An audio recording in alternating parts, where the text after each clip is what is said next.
que fascinant.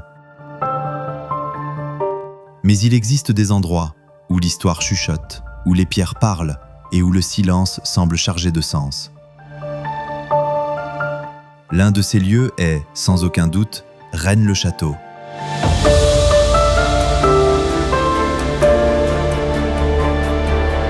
Symbole, message caché, clé oubliée.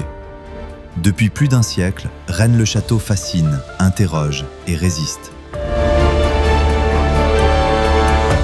Aujourd'hui, Marcel nous emmène là où peu osent aller. Un décodage alchimique exceptionnel, troublant, déroutant. Un regard nouveau qui nous laisse littéralement sans voix.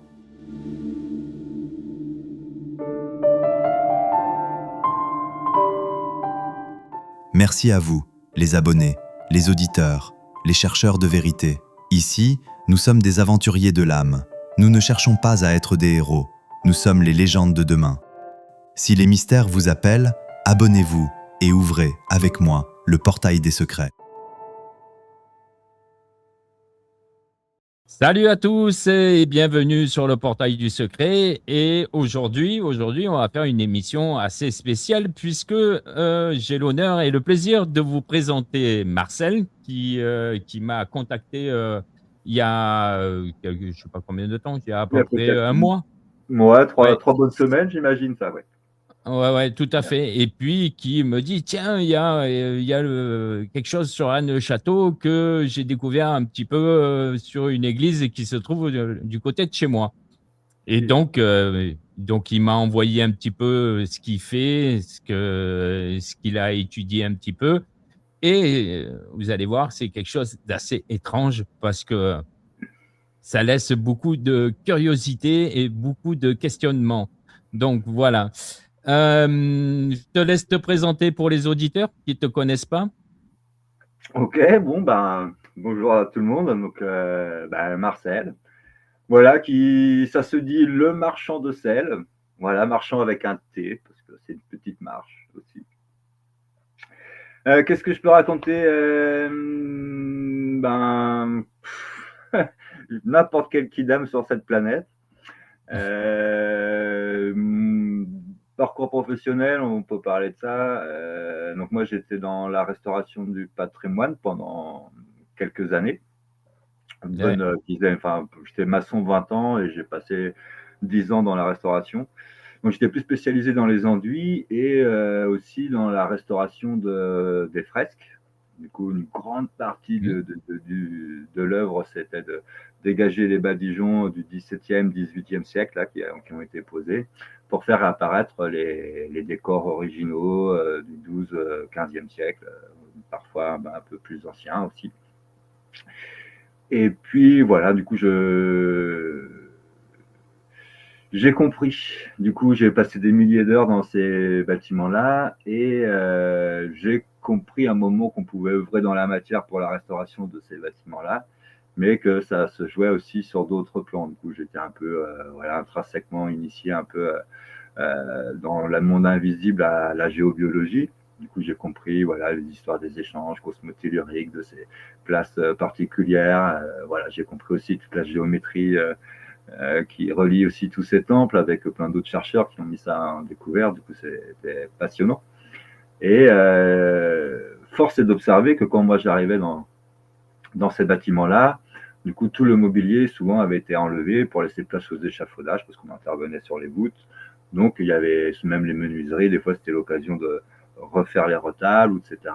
Et en fait, quand ces bâtiments-là, ils sont dénués de tout le décor, j'étais quand même assez surpris de constater qu'il ne restait plus aucun signe ostentatoire vraiment catholique, entre guillemets.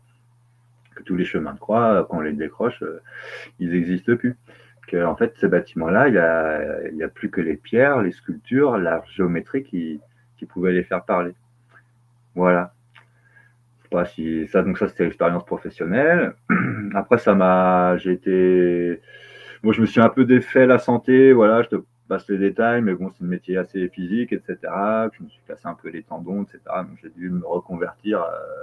Je me suis réfugié vers ce que j'avais le plus besoin à l'époque, c'est-à-dire prendre soin de moi, de mon corps. Et voilà, j'ai fait des rencontres. J'ai rencontré des personnes assez incroyables.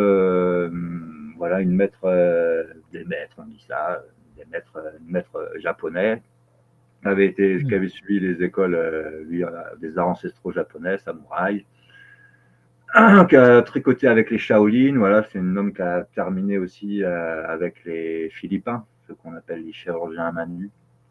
Donc j'ai passé un petit peu de temps avec cet homme-là. Ça m'a un peu bouleversé aussi dans les ronds de mes cellules, on va dire ça. Et puis de là, j'ai rebondi, il m'a raconté une histoire sur l'Inde et des documents aussi de 4 à 5 000 ans d'existence. Et ça m'a mis assez de piles pour aller en Inde. Et du coup, dans la synchronicité, j'ai fait une rencontre aussi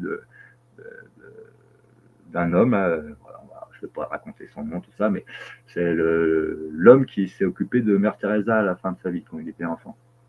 D'accord. C'est quand même un personnage voilà, où il y a des gens qui se déplaçaient de toute l'Inde pour se faire toucher par cet homme-là. Voilà, bon, je passe tout son palmarès, mais voilà. Et ça m'a amené en Inde, voilà, à la rencontre de ces documents-là, qui aujourd'hui, bref, je rebondis là-dessus parce que c'était aussi par rapport à l'histoire de Glosel, voilà, que en fait, je suis pas sûr de ça, hein, mais je ne mettrai pas ce que ma main a coupé aujourd'hui, que l'écriture sur ces documents-là, ce sont les mêmes que l'on retrouve à Glosel et qu'on retrouve aussi sur des documents au Japon. Voilà. D'accord. Qui parlent d'histoire de différentes humanités. Voilà. Et puis, ça m'a aussi appris à connaître mieux mon temple intérieur. Et puis, de pouvoir faire aussi des correspondances avec tous ces temples qui ont été construits, de relier aussi les fils de toute cette géométrie et de tirer sur les fils pour aller trouver l'essence qui nous anime, en fait, voilà, à la recherche de ce grand mystère, de cet innommable. Voilà, le mystère de l'univers, quoi. Donc, voilà. Et comme quoi, tout se rejoint, puisque là, ce soir, tu vas nous faire, je dirais, un décryptage, si on peut appeler ça comme ça, à partir de Rennes-le-Château et dans, je dirais, la spiritualité ou la philosophie en général. Et de ce que j'ai pu voir, c'est assez surprenant parce qu'il y a même des choses qui m'ont troublé et qui me troublent encore. Donc, chers auditeurs, préparez-vous. Alors, prenez des notes parce que honnêtement, il y a des choses qui sont intrigantes, hein. Donc, voilà. Donc, je te propose, sans plus tarder, de commencer. Je vais mettre le PowerPoint. Tu me dis quand est-ce qu'il faut avancer, etc. Je te laisse piloter, hein. D'accord?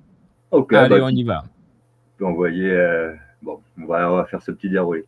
Bon, ça, c'est. Voilà. C'est une petite. J'ai reçu une petite illumination il y a. Je ne saurais pas dire, je dis 3 ans, mais ça fait peut-être bien 4 à force quand même. C'est un peu comme si les symboles, en particulier les runes, me sont tombés un peu sur la tête et à un moment, il y a tout qui est tombé sous le sens. Et ça venait aussi à un moment où j'étais pas bien vraiment moi-même et que j'avais le cœur en alarme aussi parce que depuis pas mal de temps, j'œuvrais aussi à retransmettre les enseignements que j'avais reçus autour de prendre soin du corps. Du coup, j'avais fait pas mal de rebootage, etc. Et en fait, la question, c'était quand je vois tout l'amour qui est contenu dans un seul être humain, quand je vois tout cet amour, je me demandais, mais pourquoi, comment c'est possible que nous n'arrivons pas à manifester les voix et les élans de notre cœur? Et puis là, d'un coup, tout s'est illuminé. Et j'ai compris. Alors ça, je ne sais pas si j'ai tout compris, mais ça m'a permis de sortir de la souffrance dans laquelle j'étais à ce moment-là et de pouvoir retrouver un chemin éclairant aussi. Et que je vivais quand même assez. Je suis un ermite, moi, quand même, depuis quelques années. Je vivais dans les bois, voilà. Physiquement, ça m'a sorti de la forêt pour aller raconter cette histoire que j'ai pas lue, que personne ne m'a racontée, mais pourtant, force est de constater qu'elle existe. Alors peut-être il y a des détails que je me trompe, hein, c'est possible, ça, chacun aura son discernement. C'est pas grave. Hein. Ouais, après on a chacun des demi-vérités, hein, et on est là pour se compléter. Et voilà, merci pour cette opportunité-là aujourd'hui. Et donc j'ai écrit, ça m'a poussé à écrire un petit livre que j'ai appelé Au début, tout commence par un cercle. Voilà, du coup, Ah, la première image là, on voit exorcisme de masse. Bon, ça, c'est la première petite affiche que je faisais parce que je trouvais ça rigolo. Donc, on va peut-être comprendre un peu plus tard pourquoi j'ai appelé ça comme ça. Et puis, là, pour tout à droite, là, c'est une autre affiche après que voilà, j'ai refait styliser un petit quelque chose qui était un peu plus parlant. Et du coup, dans ce livre-là, voilà, c'est l'intitulé que j'ai sorti ma hache de terre, que je sors le H des terres. Je romps le silence du ternaire et rends les secrets des premiers rois par la magie du 3 fois plus grand que moi. Voilà, que ces histoires d'Hermès, Thoth, voilà. Du coup, j'imagine que tout à fait. ici, vu qu'on peut passer, on peut avancer un petit peu. Ouais. J'imagine que Alors, juste une petite anecdote, tu vois. Donc, dans l'affaire de Rennes-le-Château, il y a un autre curé qui s'appelle l'abbé Boudet, qui oui, lui nous parle d'un cromlech. Et un cromlech, c'est un cercle. Donc, voilà la petite histoire. Et puis, il fait beaucoup d'allusions. Enfin, comment t'expliquer ça? Il fait des fautes dans les mots, parce qu'il a écrit un bouquin qui est un petit peu incompréhensible pour certains. Et pour d'autres, c'est un petit peu plus clair. Il il y a fait de la des présence fautes, critique, hein, voilà. oui. Et il enlève les haches, comme par hasard. Si. Yes. Du coup, Voilà. bon, bah, là, on a parlé un petit peu. Voilà, ça c'était la première partie de. Voilà, c'était dans la restauration des fresques. Ça, je pense on peut passer cette image-là. Ouais. Voilà. Du coup, là, on était avec Rennes le Château. Voilà, du coup, bon, on rappelle pas cette histoire, hein. Je pense que les gens qui sont là la connaissent. Ouais, Et ouais. là, on est dans cette histoire de cette église là où il y a l'histoire du mot Graal qui se forme avec le W ou le M, suivant comment on le regarde, dans un Oui, sens ou tout dans à l'autre. fait. Et que, bon, on va peut-être aller voir ça un peu plus loin. Voilà, on va continuer d'avancer un peu, je pense. Du coup, là, on est à Rennes-le-Château. Du coup, ça, c'est le blason. Alors là, je sais pas si l'image, elle est bien cadrée. Enfin, là, je la vois un petit peu en haut. Bon, c'est pas très Ah grave. ouais, ouais, ouais. C'est Mais ce que j'ai eu dans le PowerPoint, ouais. ouais. Du coup, là, on est avec le blason de l'entrée de l'église du village. Où on voit sur ce blason, là, on le voit pas très bien, mais c'est comme une arbre. Il y a deux petites fleurs de lys en bas, une astérix en haut, une petite étoile, et c'est mis donc engrammé des deux clés de Saint-Pierre, et avec l'histoire de Lumen in Quello, qui signifie les lumières dans le ciel. Si je ne me trompe pas. C'est ça. Que tu disais, ça, moi je sais, je suis un culte, hein, j'ai pas beaucoup de culture, voilà, excusez-moi. Mais tu disais que ça avait à voir avec Léon XIII, ça, je crois. Ouais, le pape Léon XIII, c'est le blason du pape Léon XIII à l'époque, oui, tout à fait. Mais je pense on le verra pas. Je regarde si c'est pas sur une autre diapo où on le voit. Bon, on verra par la suite. Ok. Bon. Et en fait, il y a quelques temps, j'étais en visite à Rennes-le-Château, j'ai fait une petite tour aussi, parce que bon, les petites histoires, elles me faisaient rigoler, donc je suis allé voir quand même sur place. Et c'est en revenant, moi je suis originaire de Vendée, j'y vis pas, mais je suis originaire de là. Et à un moment, quand je suis rentré, peut-être tu peux passer à l'image d'après, parce que je sais pas comment, dans quel ordre. Voilà. Du coup, en fait, voilà. Du coup, si on revient en Vendée, il y a aussi une petite chose rigolote qui se passe. C'est qu'il y a tout un domaine architectural qui s'est construit dans les années 1890. coup, là, on est un petit Ouais. peu dans les mêmes années que Rennes-le-Château. Donc, c'est toute une complexe. Je crois que ça se passe sur 3 ou 4 hectares. Voilà, il y a des tours, il y a pas mal de choses qui ont été construites. Et ce monument-là, donc soit on l'appelle Notre-Dame des Briques, ou sinon ça s'appelle aussi la Salette, que ça a été mis en écho avec les apparitions mariales qui ont lieu à la Salette dans l'Isère, dans le département 38, je crois, C'est où, ça. ouais, voilà, où il y a eu pas mal de. Je passe les détails du débriefing de ces apparitions mariales. Sur le Vatican s'en est un peu mêlé, donc là, on a perdu la vérité. Je crois que voilà, ça s'est fait un petit peu effacé.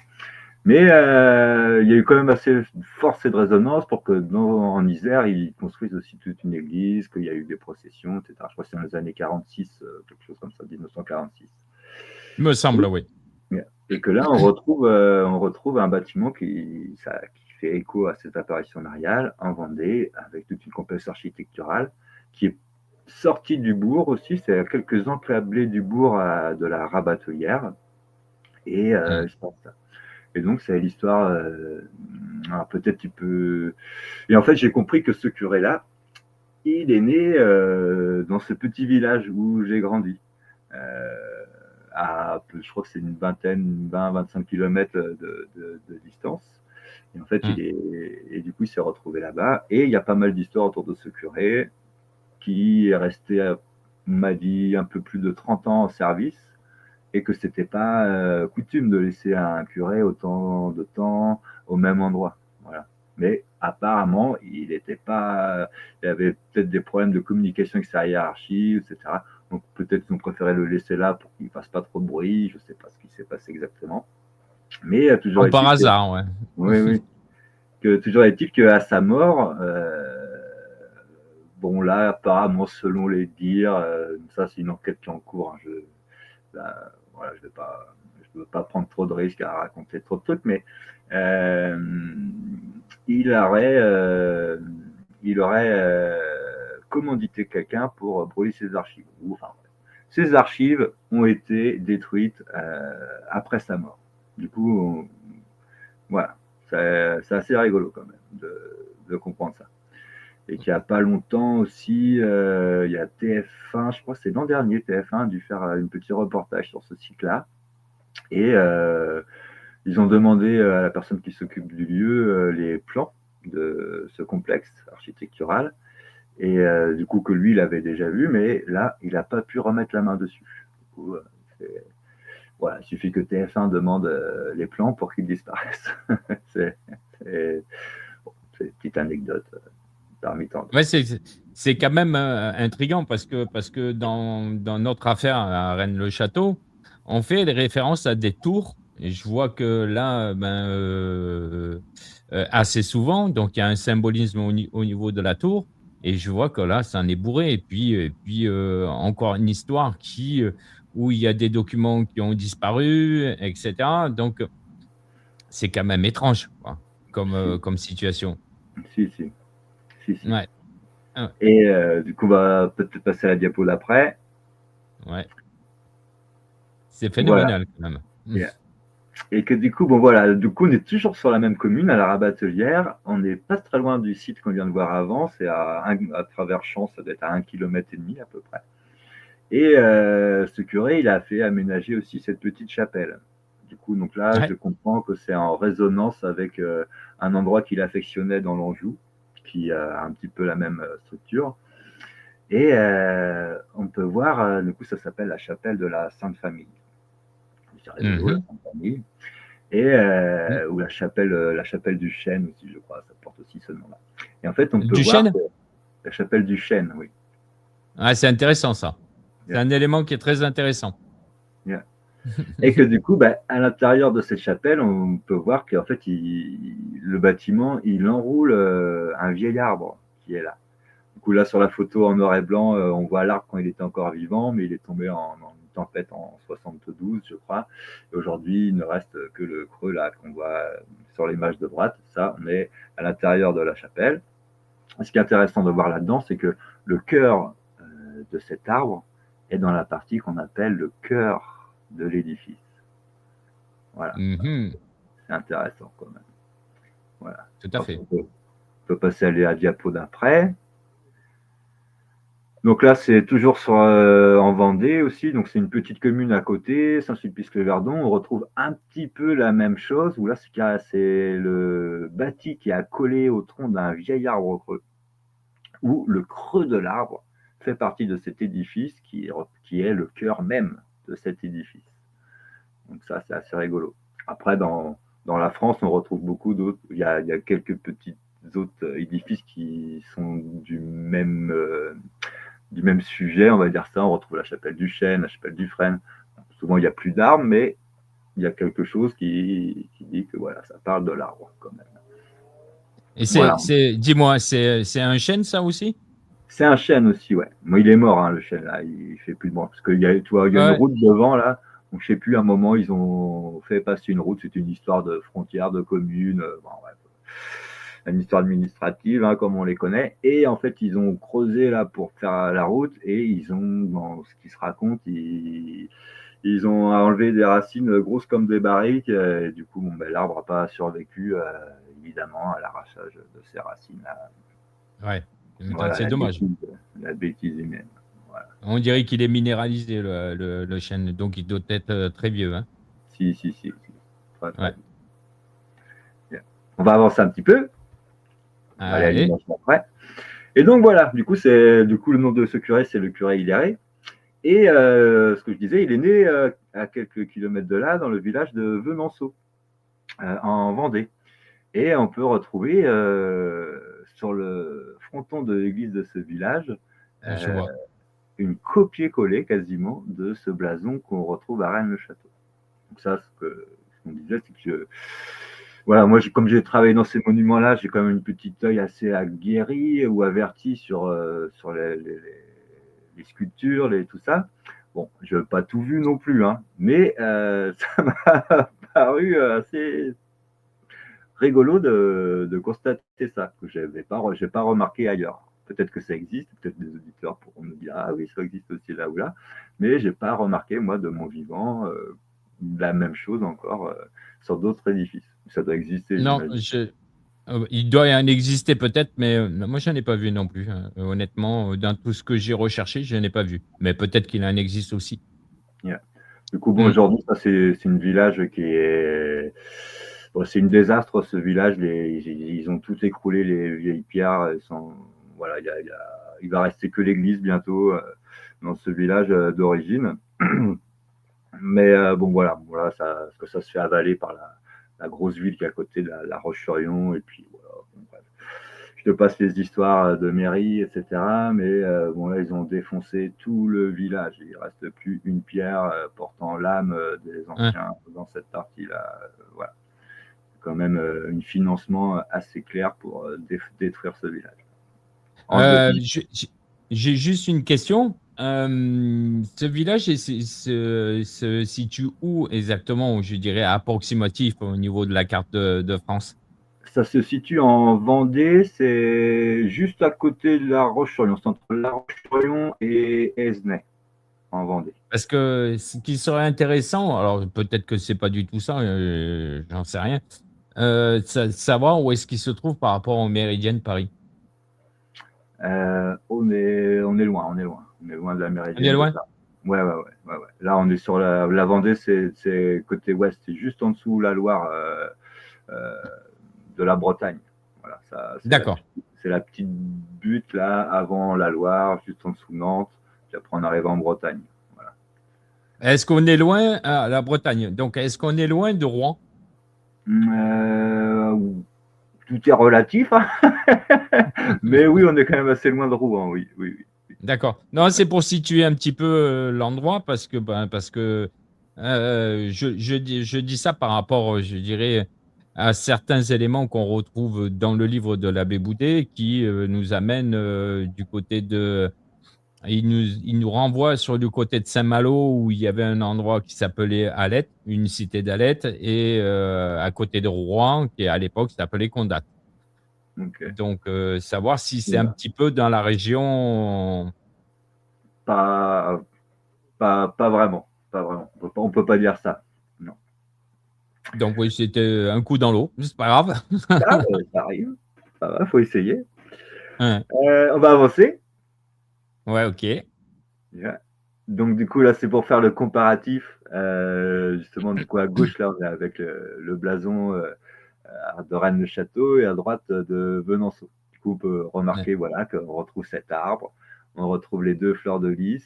Là on le voit peut-être pas bien à l'image mais en haut à gauche de l'arbre on retrouve une petite étoile à 6 branches comme une astérix. Je vais commencer un petit peu à envoyer les mots pour le dérouler. Et Mmh. puis avec Lumen in Quello, qui sont les lumières dans le ciel. Et puis bon, c'est flanqué des deux clés de Saint-Pierre.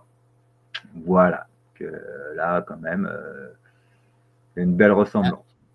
il y a une ressemblance et alors est-ce qu'après c'est le blason parce que si tu veux, n'est pas disposé de la même, façon et est-ce que c'est vraiment un blason? Ça, c'est la question qui est ben, Peut-être que cher auditeur, si jamais vous avez la réponse parce que là, nous, on était partis, la plupart des chercheurs, on était partis sur le blason de Léon XIII, mais c'est à poser des questions si c'est pas autre chose.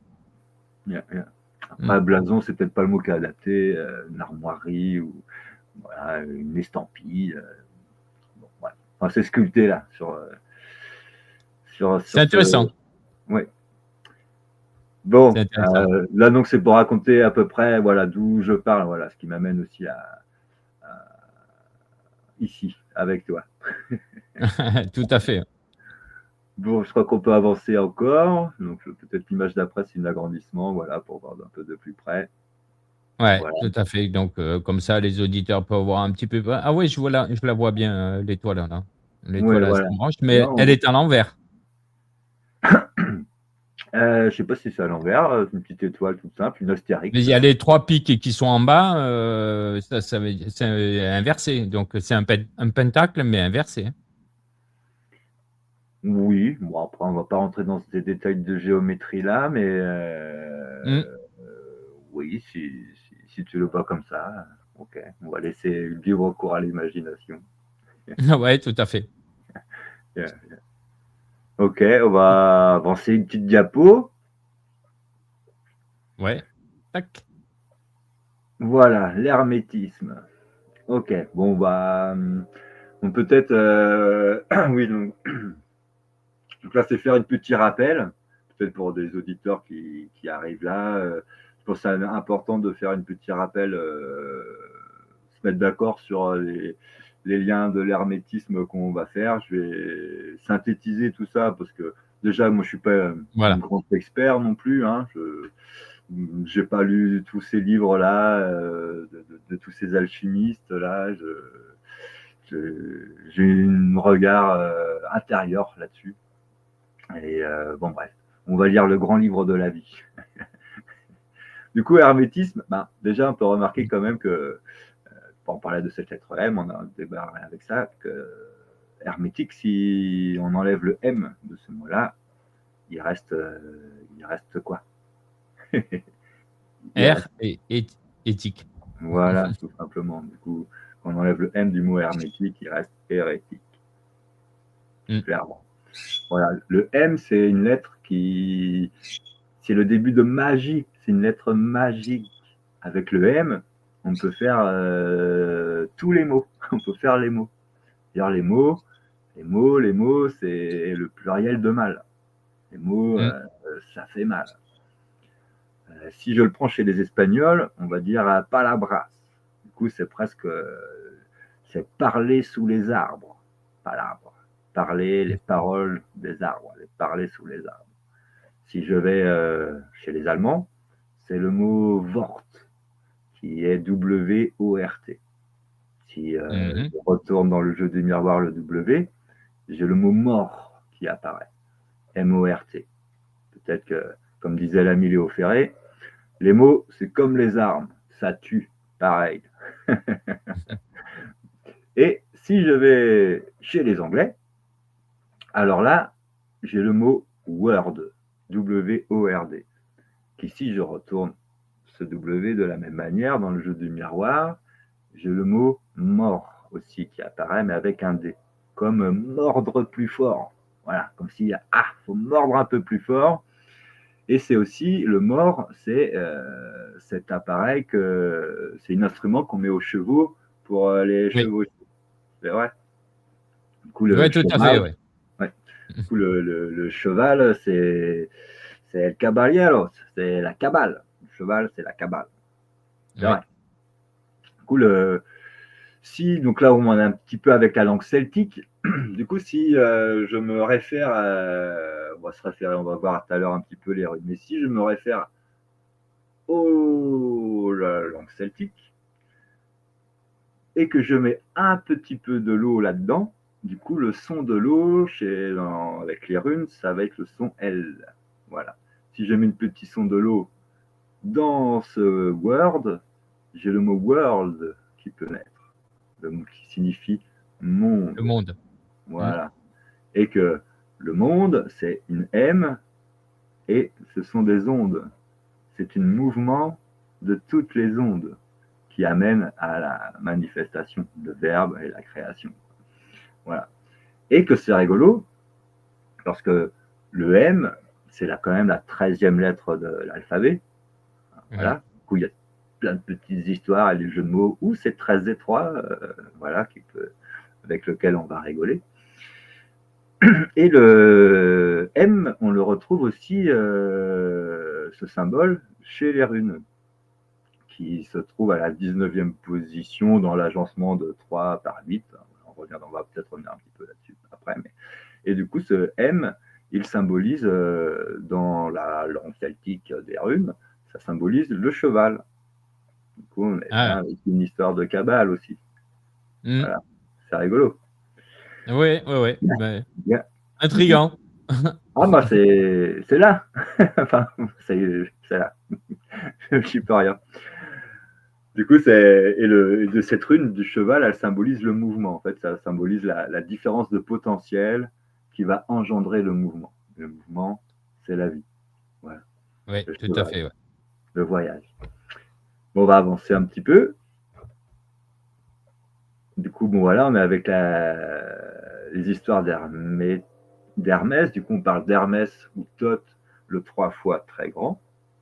Et comme on est avec la langue celtique, on va se plonger un petit peu dans la cosmogonie et la mythologie celtique ou nordique. Voilà. Du coup, on retrouve Hermès qui peut être associé à Mercure, voilà, Thoth chez les Égyptiens. Et dans la cosmogonie celtique, c'est Hermod aussi, qui est associé à cette même divinité, qui est le messager. Voilà. Du coup, quand on est avec l'hermétisme, on est souvent avec le nombre 8 qui correspond à la lettre H. Voilà. D'accord, je ne savais pas ça. La 8e lettre, c'est la lettre H. Ouais. Ah oui, oui, c'est vrai, je n'ai pas fait le rapport, mais c'est intéressant. Du coup, le Ça, H, c'est tu veux du rigolo. quoi? En anglais, H, chez nous, un H. Une hache, c'est un instrument avec lequel on peut couper des arbres aussi. Tu vois. Et en anglais, pour dire H, on dit axe. Axe. Ouais, ça, je le savais. Du coup, le H, c'est une lettre qui fait silence. On ne l'entend pas.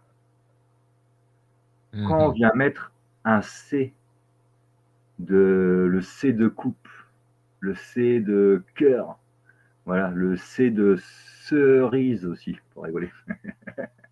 Je le place vite fait, ça. Du coup, quand on met un C devant le H, ça fait chut, silence. Ça cache quelque chose. Comme dans ce mot qu'on prononce cr, mais on pourrait le dire chrétien.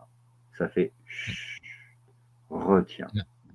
Retiens tout ce que ça a été caché. On peut l'entendre aussi comme ça. Voilà. Ah, c'est fou ça, c'est fou ça. Il y a des trucs que je ne savais pas du tout, quoi. Et que... Ah, ça me fait flipper quand même. Ah, n'aie pas peur. Il y a plein de gens qui disent, toi, tu fais peur. Je fais, pas peur, pas peur.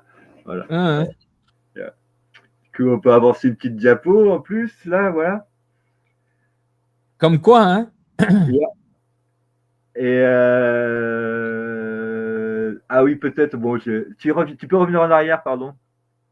Ouais, J'avais quand je même reviens en fait arrière. une petite précision. Voilà, on voit sur l'image avec Hermod, là, tout à droite, ce messager celtique, on va dire ça, que ce personnage, il se déplace sur un cheval qui a la particularité, c'est qu'il a 8 jambes. Il s'appelle Sleipnir dans la mythologie. Voilà, du coup, c'est pas comme une Pégase qui vole avec des ailes, mais lui, ce qui lui permet de voler, ce sont ses 8 jambes. Voilà, du coup, c'est ces 8 jambes Mm. qui lui permettent de voyager, de traverser les espaces et les temps. Voilà, c'était pour faire une petite précision, même pas avancer. Hop là, et voilà. Yes, donc là, on est avec Hermès, voilà, des petites représentations qu'on peut trouver.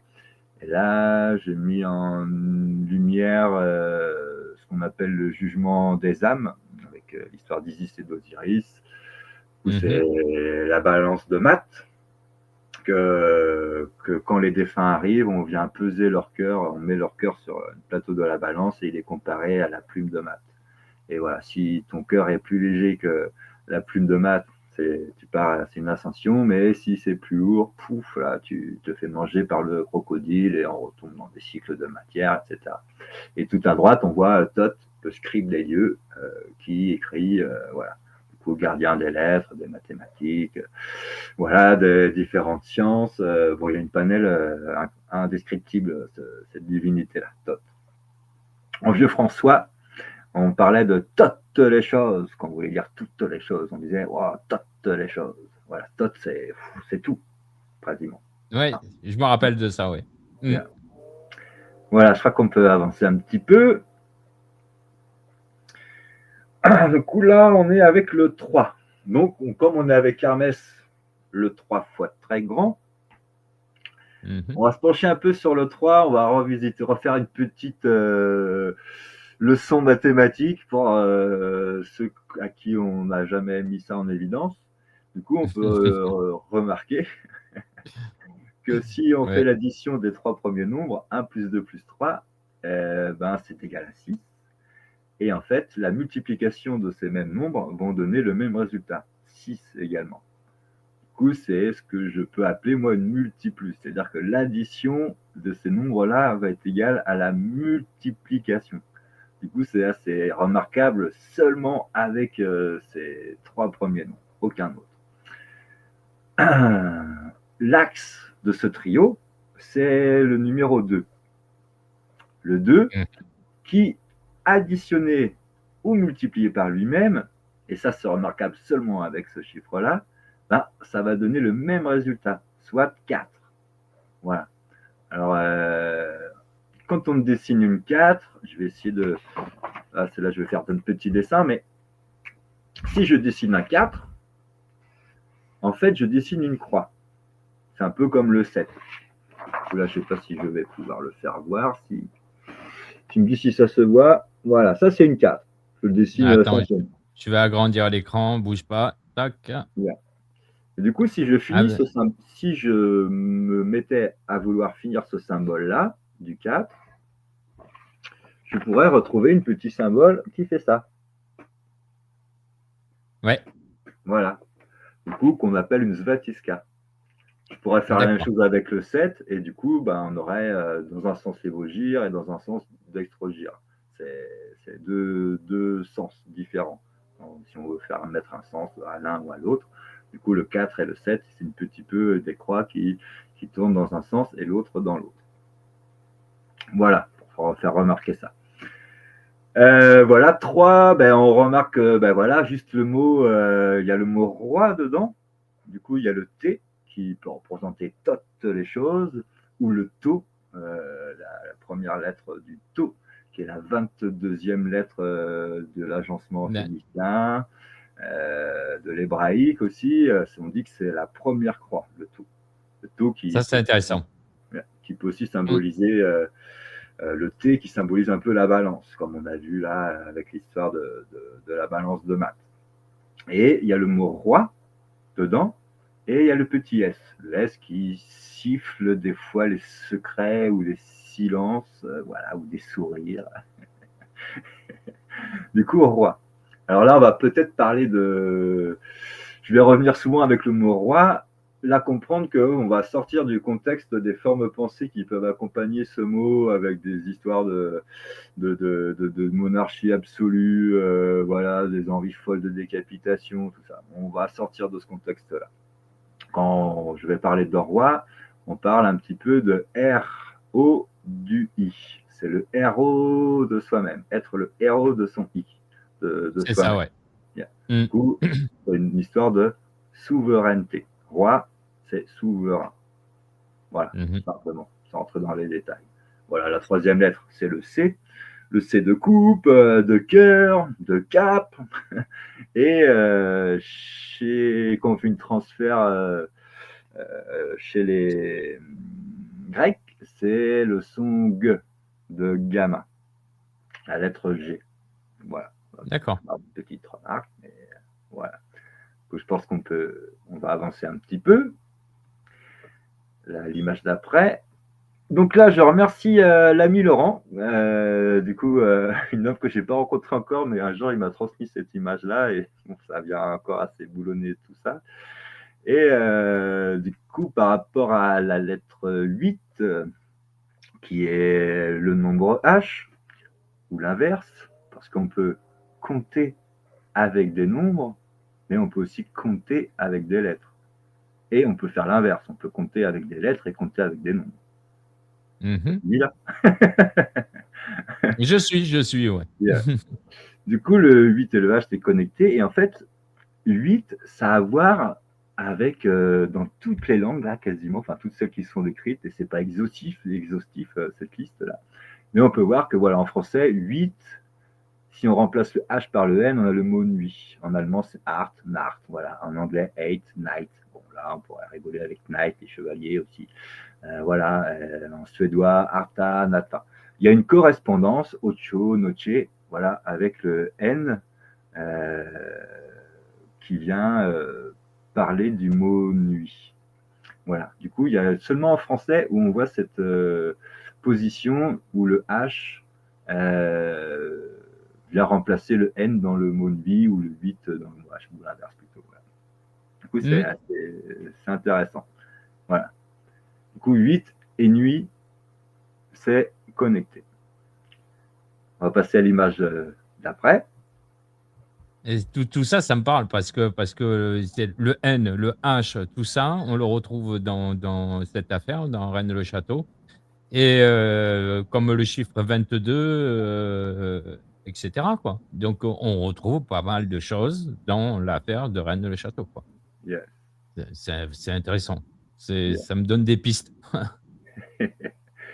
Bon, là, on est avec, c'était l'histoire du K, du C, du moqueur avec le H, voilà.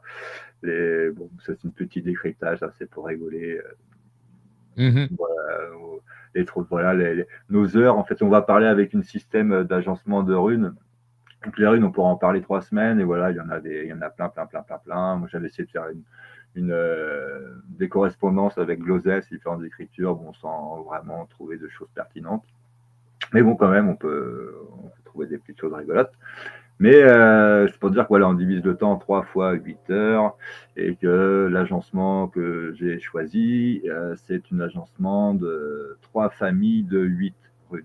L'agencement qui est le plus connu, qu'on associe par défaut aux Vikings, mais qui, c'est des runes, ça existait bien, bien avant. On verra après, mais je retrouve des traces de ça à l'époque hyperboréenne avec pas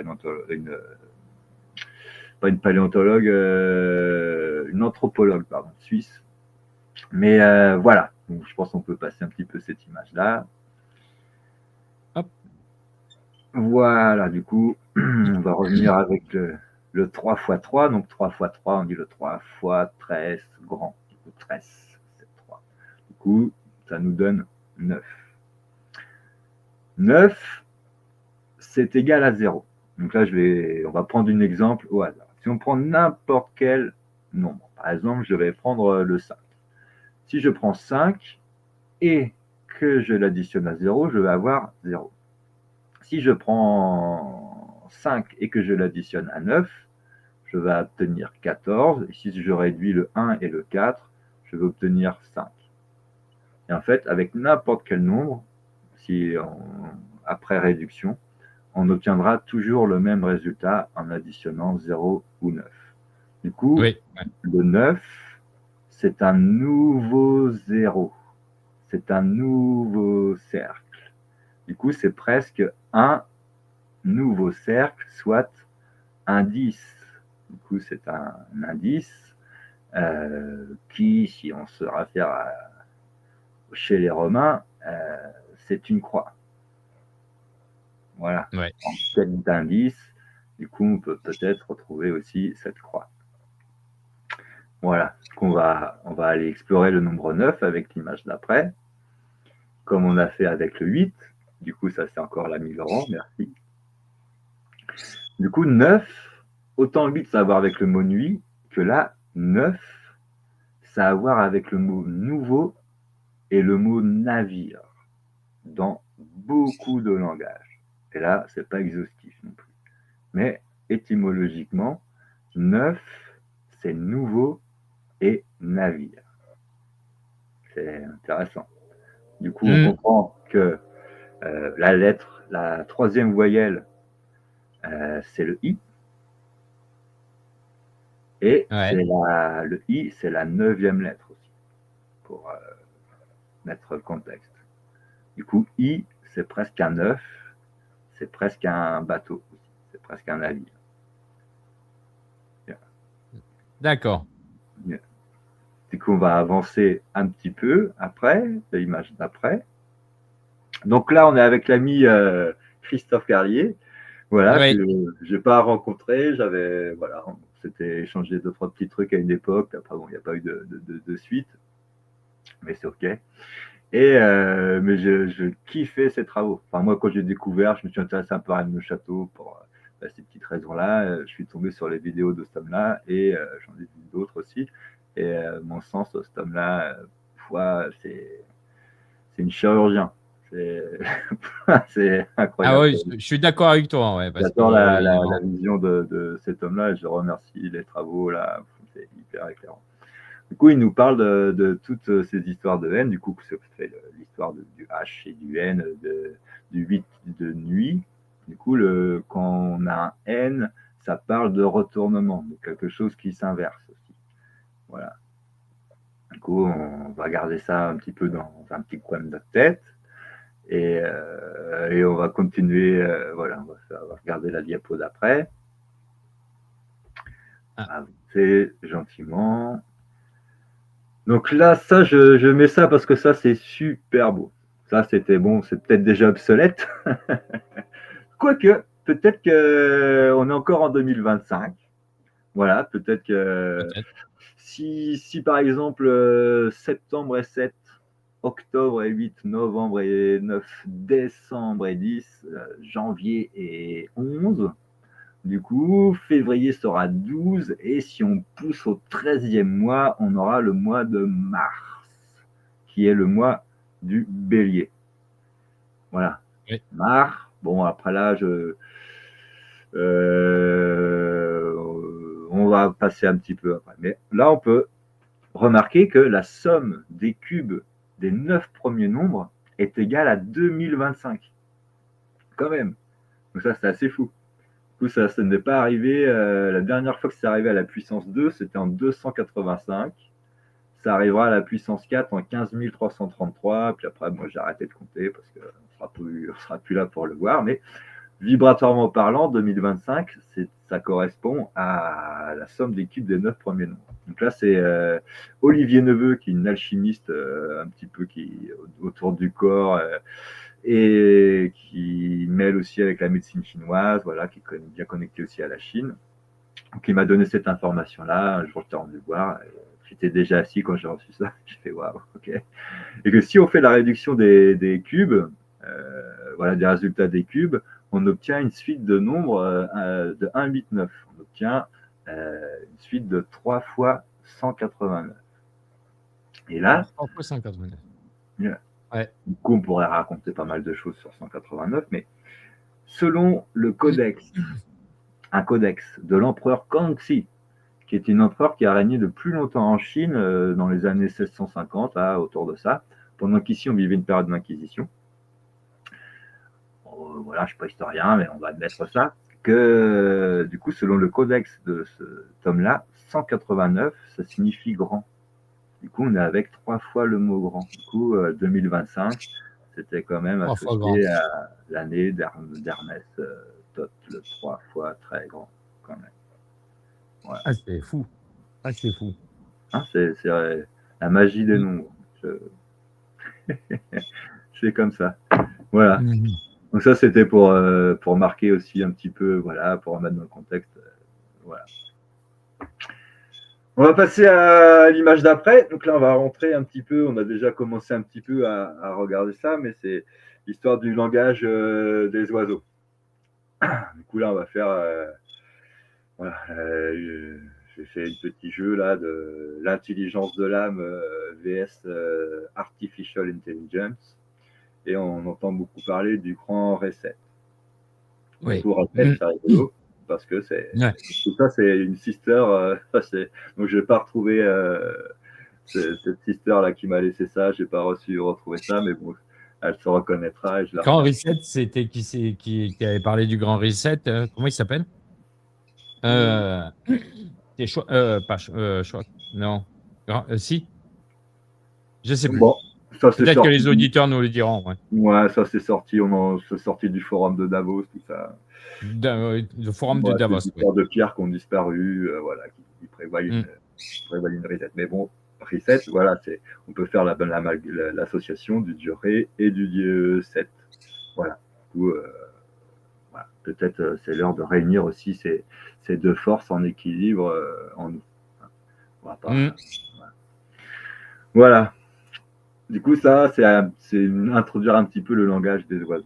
Comment on peut reformuler aussi les choses de notre esprit, des formes pensées qui accompagnent les sons.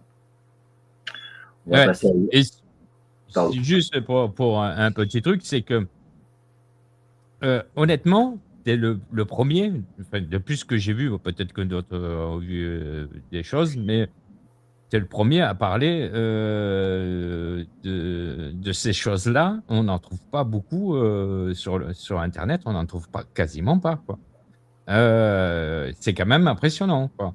Bon, le langage des oiseaux, moi je connais, parce que je participe avec Rida, on fait un décodage alchimique et tout, parce qu'elle est sur les pales de l'alchimie, mais tu es quand même le premier à mettre des éléments comme ça qui est assez surprenant.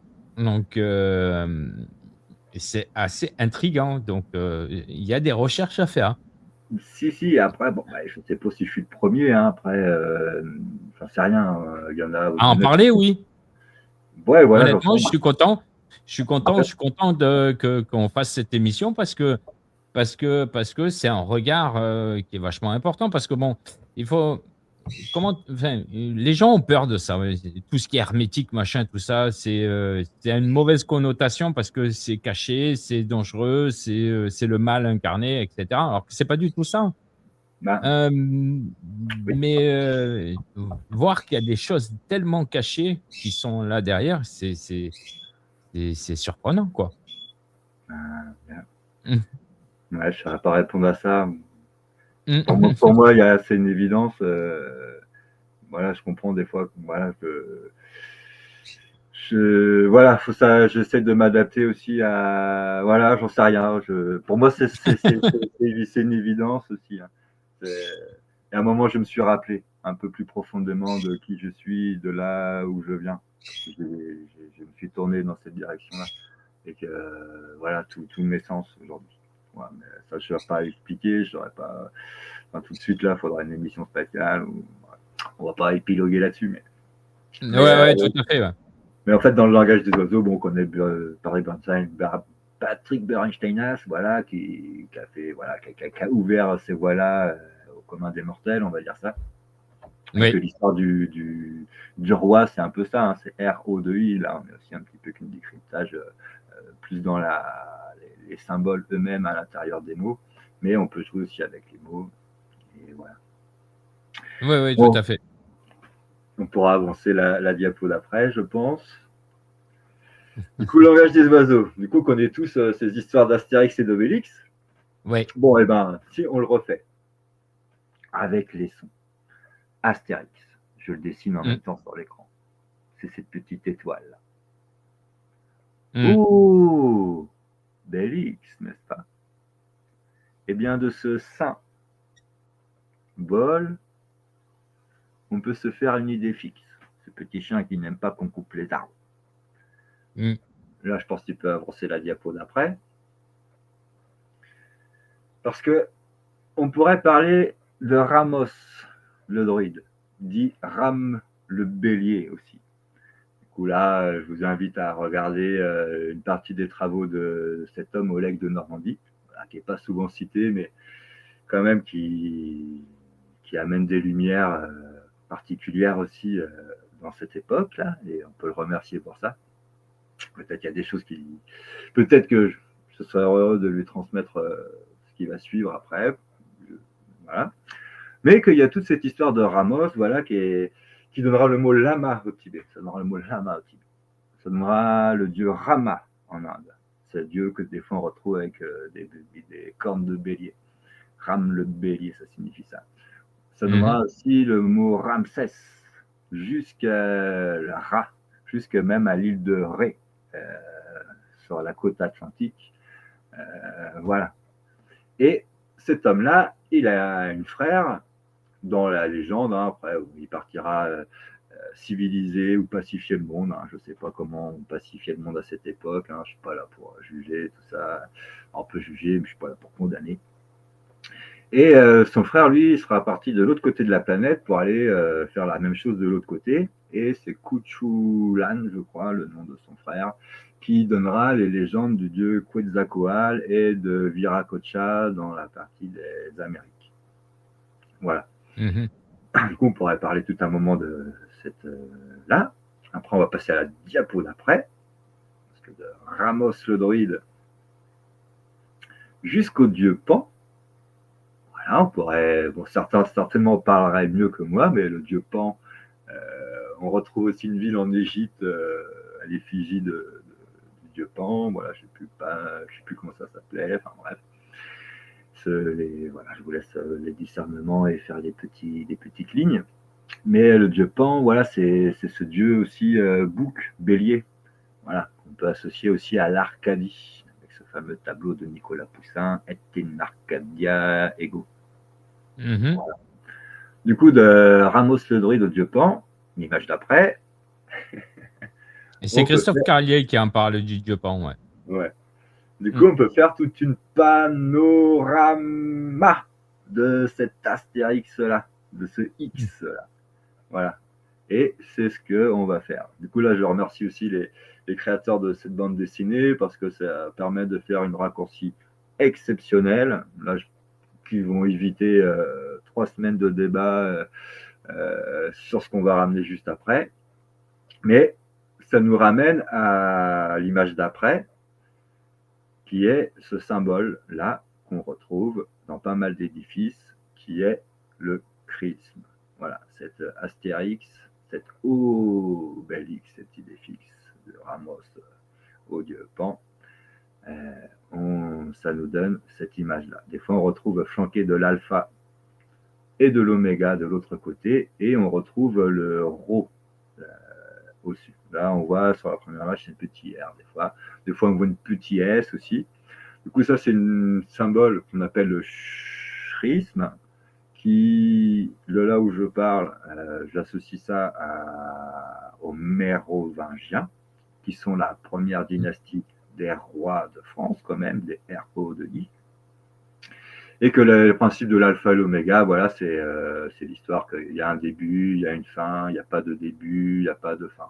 Voilà, c'est ce qui est en haut et comme ce qui est en bas, les lois des polarités, enfin, toutes les lois hermétiques que je ne vais pas rappeler ici, mais voilà, on retrouve ce petit symbole rigolo. On va certainement rejouer avec ça. Après, en fait, si on décompose ce symbole, je l'ai mis en bas, c'est fait de la lettre I, de la lettre X et de la lettre O. En fait, bon, ça, je ne saurais pas comment le prouver, mais bon, moi, dans mon parcours professionnel, j'ai dans différentes églises ou de cathédrales ou de petits châteaux, de domaines, etc. J'ai pu remarquer des fois sur des voûtes, donc là, l'œil, faut être échafaudé pour voir tout ça aussi, hein. C'est pas, n'importe quel kidam ne peut pas avoir accès à tout ça, mais on pouvait voir sur certains chapiteaux, des fois, des petits i, des fois on voit une petite cercle, des fois on voit une petite croix, et des fois, ces symboles dissociés ou ensemble. Mais ça, c'est des 3 symboles que j'ai souvent vu revenir, du coup, sur des tombes aussi mérovingiennes et templières. C'est assez rigolo. Donc là, Ouais, peut-être ouais, on on peut, en trouve, ouais. ouais. Peut-être là, on peut passer à l'image d'après. Je sais plus. Oui, voilà. Du coup, en fait, si on veut, dans le champ des possibles, qu'il est possible de créer avec ces 3 symboles-là, du coup, on peut retrouver le chrisme qu'on vient de voir. On peut retrouver l'astérix. Du coup, l'astérix, on vient de le voir, du coup, c'est aussi associé dans la langue celtique à une rune, qui est la 9e rune, la rune Hagal, qui signifie la lettre H, qui est un petit peu comme un H, cette rune. C'est, bon, on va dire, souvent c'est symbolisé par la grêle, le grêlon. Du coup, c'est aussi la forme du flocon de neige qu'on voit maintenant. Du coup, c'est pour ça qu'on peut le représenter de cette façon-là. En fait, c'est le H, ça symbolise le high and high, c'est ce qui fait le pont entre les mondes. Voilà, là on le voit, la 9e, la première de la ligne du milieu. Voilà, si on, avec ces symboles-là, on peut aussi fabriquer une croix celtique. Voilà, si on tourne un petit peu, voilà, on peut retrouver cette croix celtique, la croix du Nord, la croix des directions, voilà, qui des fois symbolise l'étoile polaire. Et on peut retrouver le symbole, cette lettre grecque, phi, qui exprime aujourd'hui le nombre d'or. C'est rigolo. Quand même. Oui. C'est rigolo. Yes. Donc oui, on peut avancer un petit peu. Voilà. Ah, ça, je l'adore, ça là. Du coup, ça c'est une petit rappel. Hein. On est toujours à planter une décor là. Du coup, le symbole du pouvoir royal chez les Mérovingiens, c'est l'abeille. Vous voyez, sous le feuillage dans les églises, sous le feuillage des apito. Vous voyez, on retrouve api, apis, l'abeille, et to, la première croix, tot. Voilà, c'est rigolo. Du coup, le symbole de l'abeille, alors ça, c'est pour la simple et bonne raison que le pouvoir royal, ça donnait les limites du pouvoir royal. C'est-à-dire qu'à cette époque-là, du coup, il y avait autant de rois qu'il y a de maires aujourd'hui. Il faut comprendre ça, qu'il n'y avait pas un roi pour tout. Non, c'était beaucoup de petits rois dans les villages. C'était voilà, qu'on désignait un peu comme des maires aujourd'hui. Du coup, maire, on est ici avec le langage maritime. Voilà, on parle des maires aujourd'hui. On peut écrire Marie avec ce mot-là. Mère. Ouais. Ou aimer. Qui sont, je le rappelle, quand même des invités dans un hôtel de ville. Quand même. De ville. Pour rappeler un peu, mettre le contexte. En fait, ça donne la limite du pouvoir royal, parce que dans une ruche, si la reine, le pouvoir royal de ce qui est gelé royal, donne des indications qui vont aller à l'encontre de l'harmonie ou de la survie de la colonie, ben, les ouvrières vont tuer la reine, sans faire de mauvais jeux de mots avec les jeux du stade, ils vont tuer la reine pour en élever une autre. Parce que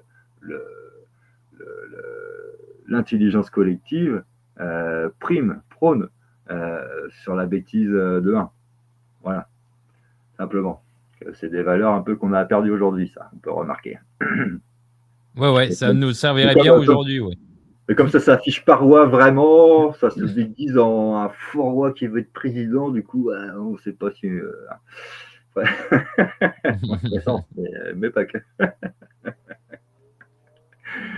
Donc voilà. C'est un symbolisme très fort, hein, l'abeille, parce que bon, c'est quelque chose qu'on retrouve assez souvent, hein, l'abeille. Hein, donc, c'est symbolique au niveau de la chrétienté. Hein. Si, donc, c'est pas pour rien. C'est l'organisation sociale. Ouais. On retrouve aussi dans l'histoire de Daphné en Grèce, avec le dieu Pan. Yeah. à l'époque de la mort de Daphné. Et donc, je crois que c'est Galacté, ou sinon, je ne sais plus, qui nourrit, je dirais, Daphné par le biais des abeilles pour le maintenir en vie et pour le Yeah. faire ressusciter. Mais ça, c'est Christophe qui en parle, Christophe Carlier, dans la littérature. Bon, après, voilà, bon, ouais, moi, la géométrie de l'abeille, bon, c'est une géométrie en 6, quand même. Mmh. Bon, après, voilà, on va pas, je ne vais pas entrer dans ces détails-là, mais on comprendrait que toutes les runes, on pourrait les dessiner avec cette géométrie du 6. 6, c'est un chiffre qui fait peur, le 666, tout ça. Voilà. Bon, on va peut-être rentrer aussi, on va essayer d'aller éclairer tous ces mystères-là. Voilà, l'hexagone sur la France, bon, bref, c'est là, quoi. Voilà. Donc, là, je pense Mmh. qu'on peut. On va. Voilà, je trouve qu'on a fait le tour de cette image-là, de ce qu'on nous voulait dire. On va avancer peut-être. Essayer de suivre en même Voilà, temps. mmh et je Du te coup, voilà. propose de finir, ouais, Ouais, parce qu'on est déjà à plus d'1 heure d'émission ok. et donc de finir avec, cette, image-là parce qu'il en reste tout autant et ben, tu reviendras pour une autre émission, hein. Eh ben, écoute, là, on vient juste de faire l'introduction. On vient de poser le décor. Voilà. Bon, peut-être ce sera pas facile si on reprend la fois d'après et qu'on a oublié un petit peu ça. Mais voilà, on va rester avec ça. On Du coup, fera un là, petit rappel. on va finir avec ces histoires de runes. Du coup, ça, c'est l'agencement avec lequel on va aller tricoter la fois d'après, du coup, la prochaine fois. Voilà. Ouais, tout à fait. Yes. Donc, je vais revenir et puis, si, ouais, parce qu'en général, je dure pas trop sur les émissions parce qu'après ça décroche complètement. Donc j'essaye de respecter 1 heure, bien précise et voilà, donc peut-être une, petite conclusion? Eh ben, on ne peut pas conclure, on vient juste de finir à peine de finir l'introduction. Mais voilà, comprendre Ou une que petite là, avancée? voilà, ben, peut-être qu'on va aller parler après la prochain coup de Templier, quoi. On va essayer de revoir aussi Ah, cette émanation-là. Euh, je vais tenter d'essayer d'ouvrir un nouveau regard aussi sur cette émanation dite templière. Euh, on va faire des parallèles, du coup là pour ceux qui veulent faire des recherches pour la fois d'après, on va faire des parallèles avec ce qu'on appelle, ce que j'appelle, ce qui existe, le code maritime. Voilà, on va être avec les légendes marines. Voilà, du coup, le code maritime, pour introduire ça, c'est l'histoire. Donc ça, c'est lié avec, aujourd'hui, on entend peut-être parler de ça. Aujourd'hui, ça c'est associé à des histoires de fraude du nom légal ou d'usurpation d'identité. Voilà, comprendre. d'accord. Voilà, du coup, ça, j'invite les personnes à se renseigner un petit peu là-dessus. Du coup, moi, j'étais le premier surpris quand j'ai appris ça, mais voilà, c'est depuis 2015 que je me suis dit, qu'est-ce que c'est que cette histoire? Du coup, soi-disant, la Société de la République française est une société commerciale et marchande régie par les lois et ce codex maritime, et que du coup, elle a un numéro de SIRET qui est 1 17 000 000. Voilà, c'est ça, je me suis dit, qu'est-ce que c'est que cette histoire? Et en fait, ben, c'est vrai, ça c'est réel. Voilà, la Société République française est une société, ça s'entend, et elle a un numéro Mmh. de SIRET. Et elle est régie et soumise par les lois et ce code maritime qui s'officialise, on va dire, dans les années 50. Voilà, l'histoire d'Angleterre, de London, the City of London. Voilà, et que la société française, en fait, est enregistrée à Washington, D.C. Voilà, qu'en fait, toute la société commerciale de la France appartient à Washington, D.C. Donc, Waouh! voilà. Donc comprendre que voilà, on va rentrer dans ces détails-là et comprendre pourquoi nous n'arrivons pas à manifester les voix et les élans de notre cœur. En fait, c'est l'histoire de, bon, je simplifie là, mais c'est l'histoire de l'acte de naissance, qui est un acte assez magique, qui va faire de l'entité divine qui arrive sur cette planète, qui vient prendre place capitaine sur ce navire. Du coup, ça vient le fondre avec une nouvelle entité administrative qu'on peut confondre toute sa vie. Du coup, on peut confondre son entité divine avec une entité administrative, alors que ce sont deux choses différentes. Comprendre que l'entité administrative, du coup, on est tuteur de nos histoires, on est tuteur du permis, tuteur de notre titre de propriété, voilà. C'est comme si on nous donnait un pion à la naissance et qu'après, on pouvait jouer avec. Sauf qu'on n'est pas conscient qu'on peut jouer avec ce pion parce qu'on est peut-être ce pion-là et qu'on se fait un peu malmener. Et que cette entité administrative, elle est régie par des lois inhumaines, enfin, faites par des hommes, on va dire ça, qui ne sont pas toujours vraiment justes, et que l'entité divine, elle est régie par des lois naturelles, inaliénables. Voilà, que ça, c'est juste et vrai. Et qu'on va essayer de faire on va aller décortiquer ça dans les émissions prochaines. Voilà. Ok. Est-ce que ça a à voir avec, peut-être que ça n'a rien à voir, mais avec ce qu'on appelle l'empreinte des naissances? Alors, j'ai pas entendu ce terme-là, l'empreinte des naissances. Ouais, parce qu'il y a des gens qui font ce qu'on appelle Rina, elle fait les empreintes de naissance, donc elle calcule tout, toutes ces lois divines, etc., tout ça par rapport à ton empreinte de naissance. Et donc, elle te définit. Ok, mais après, ça, oui, après, j'imagine, ça rentre peut-être avec l'histoire de numérologie, de toutes ces C'est ça. planètes. Voilà, après, ça, c'est évident. Voilà, le design humain. Mm. Voilà, il y a beaucoup de choses qui s'imbriquent. Après, des fois, je me dis, si par exemple, on décalerait ce calendrier, là, parce qu'on là, on est en 2026, mais Même- si on décale tout ce calendrier, je sais pas, de 13 ans par exemple, ou de 15, ou de 25, ou de 4500, je sais pas. Du coup, ça fait revisiter aussi toute cette ordonnance des nombres dans lesquels on veut s'inscrire pour trouver des définitions. Il suffit de Ah, ouais. décaler de quelques années, en fait, tout ce qu'on se raconte, ça n'existe plus. Ouais, Voilà, je sais c'est pas. Du coup, peut-être. c'est ce qu'on appelle, Ouais, c'est ce qu'on appellerait un anachronisme temporel. Yeah.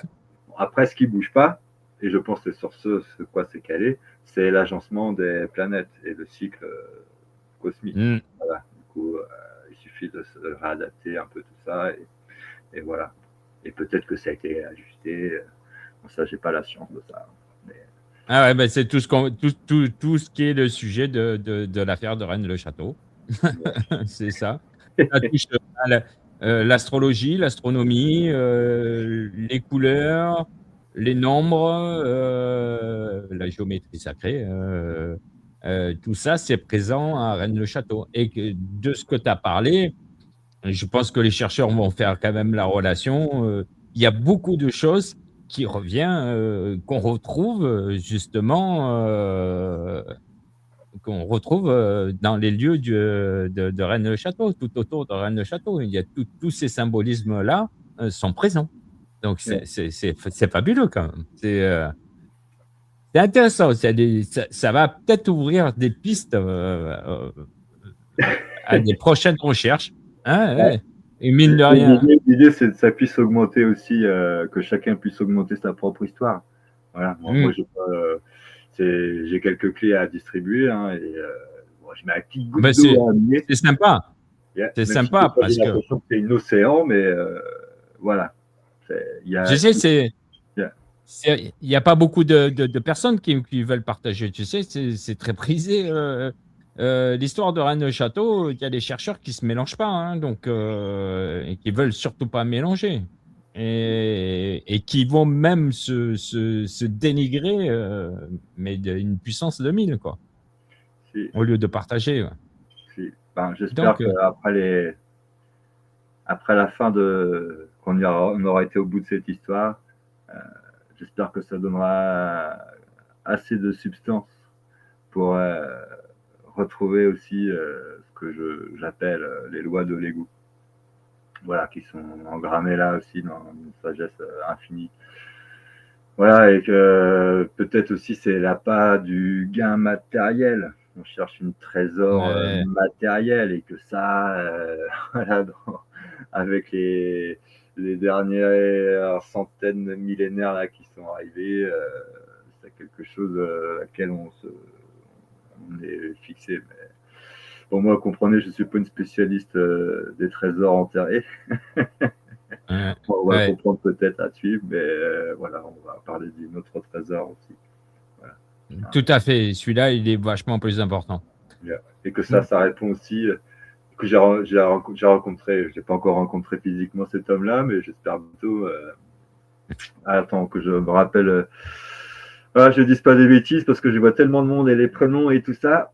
Mais c'est un homme qui a aussi fait pas mal de petites recherches autour de Rennes-le-Château, qui a c'est une bibliothèque, Tom-là. Il connaît tellement de choses. Et alors, Philippe Méry, voilà, Philippe Méry, je ne sais pas si tu as entendu parler. Oui, je connais, ouais. Philippe Méry, mais je suis en contact, je crois que je suis en contact avec lui. Ouais, super. J'espère le rencontrer bientôt, mais du coup, il est vendéen aussi, cet homme-là. Du coup, c'est rigolo, on ne se connaissait pas. Et en fait, à un moment, j'ai vu dans une petite interview de lui sur une NTV, je crois, quelque chose comme ça. C'est ça, oui. Et à un moment, je l'entendais parler et il disait que Mitterrand, on en reparlera des travaux de Mitterrand plus tard, mais il disait que Mitterrand avait commandité dans son testament qu'il y ait une célébration qui se fasse le 14 juillet de l'an 2000. Du coup, c'était pour fêter l'an 2000, qu'on verra peut-être pourquoi. C'était aussi pour fêter l'anniversaire de la Révolution, alors que c'était pas vraiment l'anniversaire de la Révolution. Et c'était aussi pour fêter la matérialisation de la méridienne de Paris. La méridienne verte, ouais. La méridienne verte, ouais. Et que oui, ça met l'histoire que je vais raconter après, ça met du sens, évidemment, à cette petite fête qui n'a pas fait beaucoup de bruit. Et ouais, aujourd'hui, je le comprends. C'est fou. Eh ben, c'est bien parfait tout ça. Écoute, je te remercie déjà d'avoir fait cette première émission. Il y en aura une autre, il y aura peut-être 2 autres, voire 3 autres. C'est fabuleux. C'est intéressant parce que même il y a des choses que j'ai appris ce soir et que il y a des choses que je vais regarder ce que tu as dit ce soir. Je vais revisionner, je vais voir. Je vais chercher. Ça va chercher, hein. Je te le dis. Sur ce, chers auditeurs, j'espère que cette émission, ça vous a plu. Je vous donne rendez-vous pour les prochaines émissions. La prochaine émission, c'est l'épisode 4 de Rennes-le-Château et le décryptage alchimique avec Rina qui va arriver bientôt. Et il y a plein d'émissions qui sont en cours parce qu'il y aura une émission avec Stéphane, parce qu'il a connu Stéphane Le Tertre qui a encore avancé dans ses recherches. Et on va bientôt, j'attends juste son contact, et on va bientôt faire l'émission. Et on va bien sûr finir aussi avec Christophe Carlier qui va nous refaire un direct, mais cette fois-ci, mais dans le passé, et expliquer un petit peu toutes ces démarches. Pourquoi il est en arrivé jusque-là, jusqu'à déterminer qu'il y avait une cité qui était souterraine. Et tout ça sur le prochain live. En attendant, je vous dis à bientôt et à la prochaine émission. Bye bye. Ciao.